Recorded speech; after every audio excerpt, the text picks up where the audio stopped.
Muy buenos días, Dios te bendiga. Buenos días, Benjamín, y también a todos ustedes. Conocerlos, saludarlos. Benjamín me había hablado maravilla de ustedes, que es un grupo que se están reuniendo hace un tiempo atrás. Espero que también algún día me acepten en esa comunidad de santos, de elegidos, de sacerdotes. Bueno, invité a una pastora que vive en Indianápolis, ella es puertorriqueña, Alba Quirindongo. Ella me estaba escribiendo, me estaba diciendo, ya te dice, veo que es puro pastores hombres. Yo, no se salga, no se salga, también aceptan pastoras mujeres. Entonces, bienvenida, pastora Alba Quirindongo, desde Indianápolis. Bueno, y muchas gracias por esta invitación, Benjamín, que nos conocemos hace años. Yo me acuerdo cuando yo era chiquito y gateaba, ya Benjamín se estaba jubilando en el pastorado. O sea, no, me va a preguntar cuántos años tiene Benjamín, cuántos años tengo yo. Muchas gracias, Benjamín. Bueno, voy a hacer una reflexión directa y precisa sobre un tema que tengo un canal en el YouTube con Yatensi Bonilla y lo pueden conseguir, tengo muchos temas, y Benjamín vio un tema que coloqué en este canal de YouTube sobre la santificación o la santidad. Hablemos sobre la santidad. Quiero dar otra perspectiva de la santidad que no está excluyendo a la perspectiva tradicional. Cuando yo les hago una pregunta, ¿qué entendemos por ser santo? Inmediatamente nos imaginamos algo así. Inmediatamente, excluirnos de un grupo, mantener una ética del tú no debes hacer esto. Tú no debes tomar una copa de vino porque debes ser santo. Tú no debes decir ninguna palabra grosera porque eres santo. Tú no debes. Ay, cantar un vallenato porque eres santo.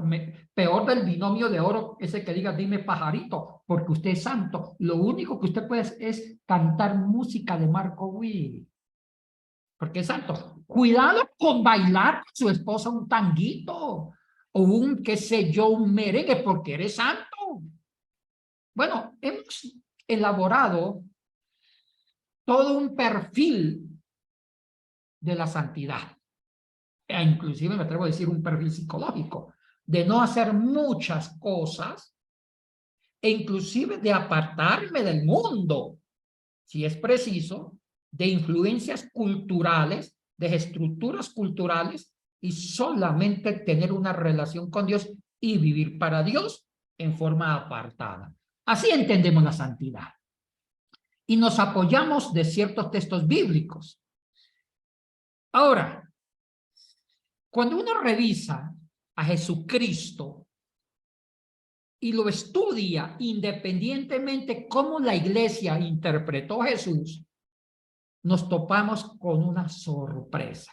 Mire, disculpe que use la chistopedagogía. Cuando cuente un chiste que es bueno, eso lo inventé yo. Cuando el chiste es desabrido y malo, me lo enseñó Benjamín. Entonces ese va a ser... Nos topamos con sorpresa. Y Benjamín me enseñó que es una sorpresa. Una sorpresa es una monja presa. Sorpresa. Si está desabrido fue Benjamín. Entonces nos topamos con una sorpresa que para Jesucristo la santidad no es excluirse del mundo o de las relaciones interpersonales, o la santidad no es decir no me tomo un poquito de vino. Entonces, ¿qué hacemos el pasaje con la boda de Caná? La santidad no es no reírse. Y cuando uno lee a Jesucristo, independientemente a las hermenéuticas que la iglesia ha hecho de Jesucristo, nos topamos una sorpresa. Jesucristo fundamentó, concibió una santidad que discrepa con el Antiguo Testamento e inclusive discrepa con los monasterios de la iglesia primitiva, que empezaron a concebir una santidad apartada del mundo. Y ahí nació el monasterio, los monasterios de la vida monástica. Cuando uno revisa el concepto de santidad del Antiguo Testamento y más de la Iglesia Católica y también de cierta iglesia protestante, observemos que los grandes monjes como San Antonio, San Pacomio, ustedes saben que la vida monacal nació en Egipto, hacia el siglo II después de Cristo, Antonio y Pacomio, para ser santos, se apartaron de las comunidades cristianas y se fueron a vivir en la ribera del río Nilo, e inclusive algunos construyeron cabañas y se pasaban el tiempo orando y trabajando. No permitían la vida comunitaria. Ya la vida monacal en Occidente, con Benito y con la regla de Benito, hacia el siglo VI después de Cristo, el concepto de santidad cambió un poco. Ya fue elaborar una santidad en vida comunitaria, y ya aceptaron otros monjes del mismo género y de la misma vocación, y solamente entre ellos tenían una comunión de santos, pero que tuvieran la misma perspectiva. Entonces siempre la santidad se concebía desde la iglesia primitiva en el surgimiento de la vida monacal como un aislarse, apartarse del mundo. Y aquí hay una influencia griega. El dualismo griego de Platón, cuando Platón decía que hay dos mundos, el mundo perfecto, las ideas, que después se pensó, como San Agustín de Hipona, que era el mundo espiritual, mágico, perfecto, y había un mundo material, pecaminoso. Y él decía que el origen de un ser humano es que un demiurgo, un plasmador, un artífice, bajaba la idea de Benjamín. Benjamín en el mundo de las ideas, antes de encarnarse en un cuerpecito, era bonito, era perfecto. Pero viene un demiurgo, el artífice, y encarna a Benjamín en una materia imperfecta. ¿Y qué era la muerte? Inclusive para Sócrates y Platón era volver al mundo de las ideas, donde perteneció. O sea que ya los filósofos griegos antes de Jesucristo ya habían planteado la posibilidad de una vida eterna, que era volver al mundo de las ideas. Entonces, ¿en qué consistió la santidad para los griegos? O sea que ya los griegos habían dado una idea de santidad. Repito, ya los griegos habían dado una idea de santidad, apartándose del mundo. Cuando la idea del alma se encarnaba en un cuerpo, eso lo mismo lo sostuvo San Agustín, que cristianizó a Platón. Cuando un alma se encarna en el cuerpo, empieza una guerra espiritual consigo mismo. El alma debe alejarse de la concupiscencia, de las inclinaciones del cuerpo, porque el cuerpo arrastra el alma a pecar. Y así se fue elaborando la santidad en una lucha entre el espíritu y la carne. Y así lo va a concebir Pablo. Muchos expertos del Nuevo Testamento dicen que hay una influencia platónica en el pensamiento paulino, porque es obvio entender que el trasfondo histórico del Nuevo Testamento hay una influencia griega. Ya el mundo griego había ejercido una inculturación hacia el año 332, cuando Grecia había conquistado toda Palestina y el norte de África, Egipto. Entonces ya había una influencia griega, y también deposita en el dualismo, la lucha entre el cuerpo y el alma. Entonces, la santidad para la iglesia primitiva, inclusive para Pablo, es una lucha entre las tendencias del mundo con su espíritu. Y increíble cómo concibe la santidad Pablo bajo esos parámetros dualistas griegos. Dice el apóstol Pablo en Romano: siempre estamos luchando contra la carne. A veces hago lo que no quiero hacer, porque tengo una concupiscencia natural, que el espíritu está luchando con esas tendencias de la carne. Entonces, por eso es que eso dio pie de que realmente la iglesia primitiva, con la influencia de Pablo, empezaron a elaborar una santidad alejándose del mundo, en no contaminarse del mundo, de la cultura, todo lo que dañara la comunicación y la consagración con Dios. Pero aparece Jesucristo. Yo no estoy diciendo que no leamos a Pablo, claro que hay que leerlo, es un aporte extraordinario, pero Cristo es único. Cristo es más perfecto que Pablo. Cuando uno lee los evangelios, vemos que Jesucristo diseñó un concepto de santidad muy apartado de la influencia griega y dualista. Cristo elaboró un concepto de santidad, y escuchen bien, relacional, de relación, no de huir o escapar, relacional y transformadora. Amén. Eso es Jesucristo.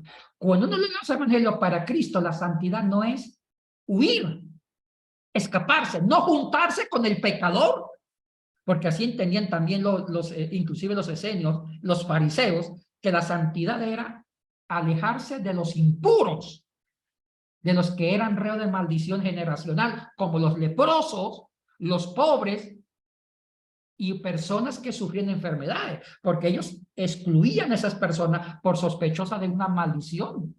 Y eso lo vemos en Deuteronomio 28, un listado de bendiciones y maldiciones cuando no cumplían con la ley. Pero Jesucristo no buscó alejarse del leproso, no buscó alejarse de la prostituta, alejarse del publicano, alejarse del gentil, alejarse del niño, alejarse de personas no deseables. Cristo no buscó hacer eso. Cristo se relacionó con ellos para ser santo con ellos. Increíble. Cristo se relacionó con ellos para ser santo con ellos. Interesante esa influencia. Cristo se relacionó con ellos para ser santo con ellos. Entonces, vemos todo esto, que Cristo nos dio otro parámetro de santidad, que es la relacionalidad. Una relación con alguien para perfeccionarnos en el carácter. Esa relación con el tú, para irnos perfeccionando en el carácter. ¡Qué lindo! No es tanto hablar de un santo individual, sino de una comunidad de santos, que el fundamento es la relación con el otro, para vivir con el otro una perfección. Pero aquí viene algo muy importante, el servicio. El servicio para Jesucristo es morir a mi yo. En la dinámica del servicio es quebrarme, y cuando yo me voy quebrando, voy muriendo a mi yo, voy muriendo a mi viejo hombre para abrirme y encarnarme en el otro y caminar con el otro. En ese proceso que me quiebro, muero al yo, y al morir al yo, me abro y empiezo a caminar con el otro. En ese proceso del caminar juntos, uso el servicio. El servicio es la dinámica de la santidad, porque ya no pienso en mí, pienso en el otro, muero a mis estructuras malignas para tratar de hacer crecer al otro en el servicio, para dignificar al otro en el servicio, para proyectar al otro en el servicio, para empatizar con el otro en el servicio. O sea que el servicio me lleva a la disposición de crear una relación de santidad. Interesante el pensamiento liberador de Jesucristo. Ahora, hay muchos pasajes que yo puedo hablar. Para mí un pasaje que me encanta es Filipenses. Filipenses. Ese famoso himno cristológico que yo lo llamo una teología de la santidad en base al servicio. Así lo llamo yo. Una teología de la santidad en base al servicio en una relación. En el versículo 5, Filipenses 2, versículo 5, dice Jesucristo, tengan este mismo sentir. Perdón, dice Pablo, perdón. En el versículo 5 de Filipenses 2, que ahí está ese himno cristológico, Filipenses 2 del 5 al 11, dice Pablo a los de Filipos, tengan este mismo sentir que tuvo ¿quién? Cristo. Y aquí habla de las tres etapas relacional del Cristo que se dispone a vivir la santidad con los seres humanos. O sea, que él no estuvo protegido en el cielo y no, yo soy santo. No, él fundamentó, se hizo más perfecto en la santidad cuando se puso y se quebró para servirnos. En los versículos 6 y 7 dice, él existiendo en naturaleza divina. ¿Cuál era el yo de Cristo? Ser Dios. No escatimó ser igual a Dios, sino que se despojó la kenosis, dejó el yo divino, y aquí entra un misterio del sacrificio que mi mente pecaminosa infinita no alcanza. Dejó de ser Dios, murió a su yo, ¿para qué? Para encarnarse en la miseria humana, para establecer una relación con el humano. Esto se llama la encarnación, o sea que Cristo dejó de ser Dios, y yo no entiendo qué significa eso. Mi mente jamás va a entender que deje de ser Dios, pero lo dice el griego, la kenosis, inhabilitó, hizo inválido su naturaleza divina para ser humano 100%. Esto no lo entiendo y no lo quiero, yo no quiero que me lo expliquen porque yo quiero vivir ese misterio salvífico. Dejó de ser Dios, que por una relación de amor se encarnó en nosotros para servirnos y dignificarnos. Entonces deja de ser Dios, muere a su yo ¿Para qué muera su yo? Segunda etapa, para encarnarse en la miseria humana.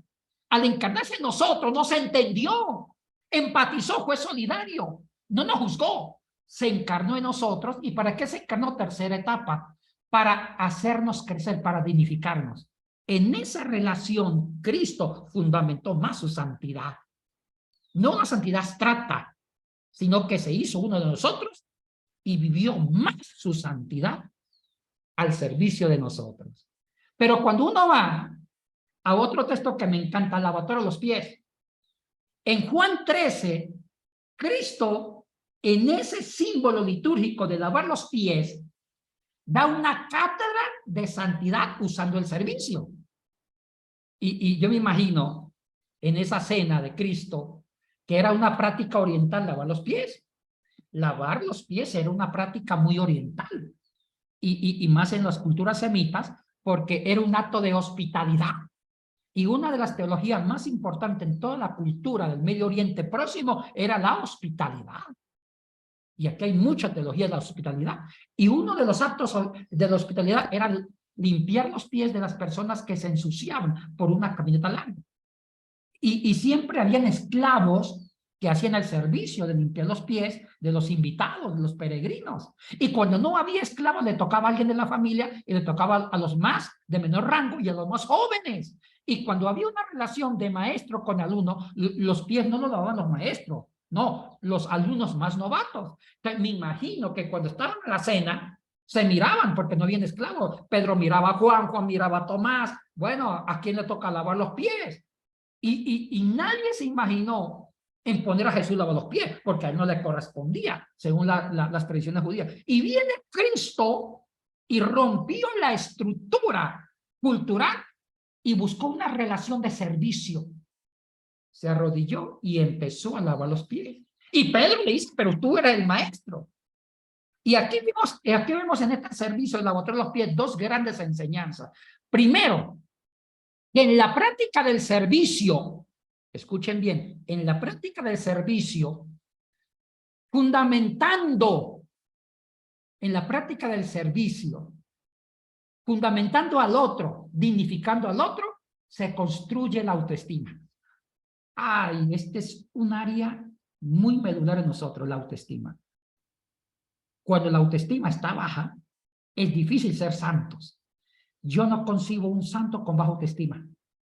Disculpen, no lo concibo. Porque la baja autoestima acarrea y genera grandes problemas patológicos. Envidia, el que tiene baja autoestima es ególatra, narcisista, envidioso, avaro, y podemos sacar otros pecados capitales. Pero en este ejercicio del servicio para fundamentar al otro en una relación, cuando yo me quiebro en el servicio, tratando de servir al otro y con mi servicio dignificar al otro, yo construyo mi autoestima. Y mire, ese diálogo de Jesús con Pedro, y lo podemos entender en el versículo 16, Juan 13, y le dice, de cierto os digo, el siervo no es mayor que su señor. Aunque el señor lave los pies, él sigue siendo el señor. Ni el enviado es mayor que el que lo envió. Si sabéis esta cosa, bueno, ¿qué significa? Cristo le quiso decir, yo sigo siendo Cristo, aunque le lave los pies. Por el contrario, mi señorío crece más. Mi señorío se dignifica y mi autoridad se fundamenta. No exigiendo que me respeten, ni restregándole a ustedes que a mí me deben respetar porque tengo el poder de ser Dios. No, yo demuestro mi autoridad quebrándome por ustedes. Y cuando yo muero a mi yo y me encarno en su miseria, en sus necesidades, haciéndolos crecer para que crezcan, ahí es cuando mi autoestima crece. O sea que mi autoestima es sana cuando mi yo está al servicio de ustedes. Aquí tengo una buena autoestima. Ay, ay, ay, ay. Yo he visto entre disque santos, bueno, yo soy pastor y me voy a hacer una crítica en mi iglesia. Ay, usted es obispo de la iglesia de Dios. Uy, no sea ujier, no haga ese servicio de servicio. No. Eso que lo haga, hermano. Aquí hay voluntarios de su siervo de Dios. pastor, un obispo con credenciales. No. Eso significa una baja autoestima. ¿Cuántos pastores ni siquiera cogen una escoba para barrer el templo porque piensan que pierden autoridad? Y eso es lo peor que puede haber. Eso es contrario a la santidad. Una persona que sabe lo que vale es cuando más sirve. Una persona que sabe lo que vale no tiene problema de barrer el templo con todas las personas. Yo creo que estamos creando todo un sistema pastoral empresarial. Las mega iglesias y los grandes líderes apóstoles son grandes jefes que jamás están dispuestos a servir. Entonces, Cristo nos dio una cátedra que la santidad es relacional. La santidad se va perfeccionando en el momento que yo voy quebrando mi yo. Y cuando yo voy quebrando mi yo para servir al otro, y cuando me encarno del otro, y me encarno del otro para que el otro crezca, yo voy pecando menos. ¿Entendieron eso? Porque ya no pienso en mí, no pienso en la avaricia, no pienso en dañar a un niño, engañar a una mujer, sino que pienso en construir el otro. En esa dinámica que yo me pongo al servicio de los demás, yo también me voy construyendo. En la medida que yo salgo de mi yo y abro mi corazón para pensar en el otro, hacer actos de sacrificio para dignificarlo, voy construyendo la santidad del otro y de paso construyo mi santidad en una relación. Leamos a Jesucristo. Leámoslo más. La santidad se construye en la dinámica del servicio. Y yo veo cuatro grandes relaciones que vamos construyendo en la santidad. Porque el ser humano es un ser relacional. Psicológica y antropológicamente es un ser social. El ser finito, al ser un ser limitado, necesariamente debe completarse en la relación con el otro. Y hay cuatro relaciones fundamentales que el hombre debe trabajar para mantener un equilibrio, una autoestima y para construir una santidad para sí y para otros. La primera relación que se construye es consigo mismo. Cuando me acepto como soy y trabajo mis defectos y exploto mis cualidades, se va construyendo una autoestima y mi propia santidad. Segunda relación, con el tú del hermano. Voy construyendo una relación de amor, de ágape, y el amor ágape deja de ser yo para que el otro sea. Ustedes saben que habían varios tipos de amores, pero el ágape es morir a mi yo, sacrificar a mi yo, incomodar al yo para que el otro crezca. Tercera relación, con el tú de la naturaleza. Cuando yo aprendo a amarme, aprendo a amar al otro y también aprendo a relacionarme y a respetar las leyes naturales. Y esas tres relaciones me llevan a la relación que es la más importante, a buscar el rostro, el tú de Dios. La cuarta relación es fundamental, relacionarme con el tú de Dios. Pero yo no puedo llegar a Dios si no he trabajado conmigo mismo, no he trabajado con los demás y no he trabajado con la naturaleza. Nunca podré construir una relación con Dios. Como lo dijo Juan en una de sus cartas. El que diga que ama a Dios pero no ama a su hermano es el más grande mentiroso. Entonces, en conclusión, para ir terminando, la santidad se construye en un proceso relacional. No huir del mundo. Cuando uno huye del mundo es cuando más cae. Es cuando más experimenta las tentaciones, porque lo prohibido seduce. Ay, no, yo me encierro porque no me quiero tomar un vaso de vino, no quiero bailar un joropo. Me encierro. Al encerrarme y a huir del mundo cultural, es cuando más estoy expuesto a caer. Pero cuando yo enfrento al mundo manteniendo relaciones sanas, muriendo a mi yo para servir al otro y alegrarme con la alegría del otro, voy construyendo mi santidad. Porque yo no voy a hacer algo que destruya mi relación con el otro. No le voy a abusar sexualmente, ni económicamente, ni a calumniarlo. O sea que yo, en la medida que yo he ido incorporando en mis conductas prácticas de sacrificio, cuando yo he ido incorporando en mi conducta prácticas de desacomodo, muriendo a mí yo con cada detalle, pensando en el otro, construir al otro, voy construyendo la mejor santidad. Porque yo no busco hacer mal al otro. Y Cristo fue sabio. Resumo todos los mandamientos en un solo. Ame a su prójimo. Ame a Dios y a su prójimo. Y el que ama, cumple sus mandamientos. Porque hay que ver qué se entiende por amor. Hay varios tipos de amores, el fideo, sentimiento, el erao, amor sexual, pero había un amor ágape, de dos raíces, ac, que es yo, apo, que significaba matar al yo, clavar un puñal. O sea que el amor ágape es dejar de ser yo para que el otro sea, menguar para que el otro crezca. O sea que el amor ágape nace con un acto de sacrificio, como lo hizo Cristo en Filipenses 2, del 6 al 11. Se despojó de su yo divino para iniciar un peregrinaje buscándome a mí, pecador. Y no solamente que me buscó, sino que se hizo uno junto conmigo, un humano, para entender mis necesidades y entendiendo mis necesidades, construirme y dignificarme.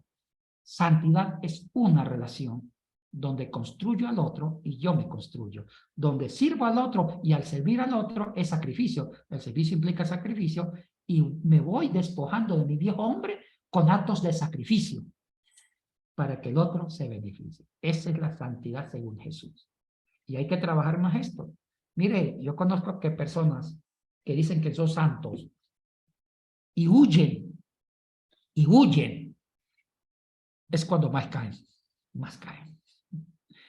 Porque no aprendieron a relacionarse, sino a crear toda una estructura de autoprotección. No, así no es relacionarme.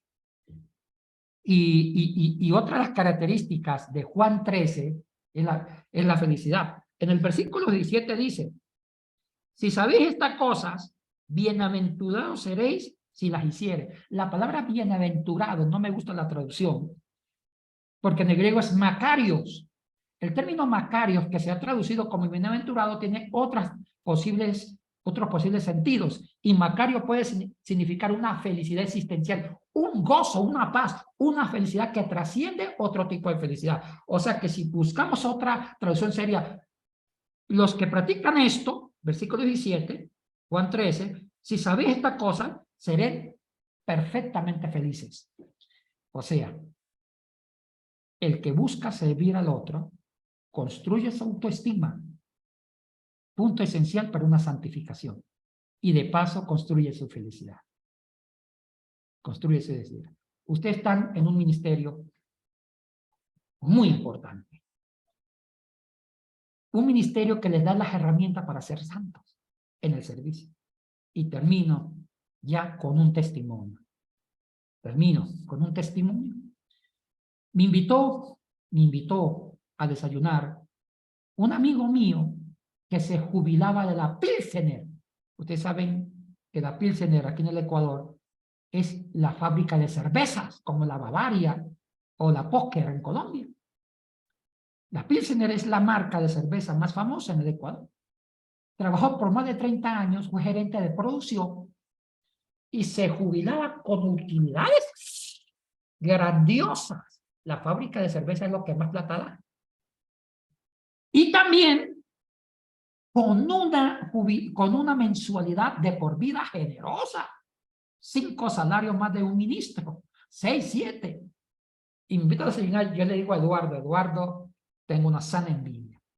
Usted ya tiene su vida asegurada. Ya se jubila joven y a disfrutarse, hijo. Y me quedan mirando, porque era un buen hombre. Me quedan mirando y dije, ya se equivoca. Estoy en una crisis de identidad. Desperdicié 30 años de mi vida emborrachando al pueblo ecuatoriano. Y eso no me da paz. Aunque tenga plata, aunque viva en una mansión, no me da paz. A usted lo envidio, porque usted, aun con menos dinero, dedicó su vida construyendo vidas en la formación, en la enseñanza, en la predicación, dignificando hogares, dando esperanza, abriendo caminos de esperanza cuando hay tanto dolor. Me dice, quisiera ser tú. Porque cuando usted muera, mucha gente va a estar en el entierro. En el caso mío, no sé. Y he puesto a mis hijos a pelear por mi herencia.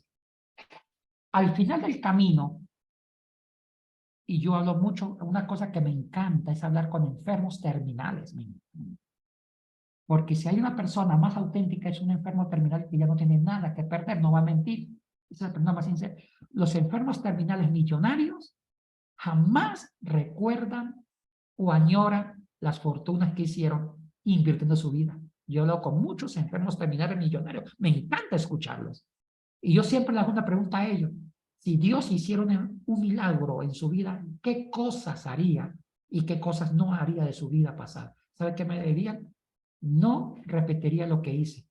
Dediqué toda mi vida creando fortunas y eso no me llena, me crea un vacío desolador. ¿Sabe qué me gustaría hacer si Dios me hace un milagro?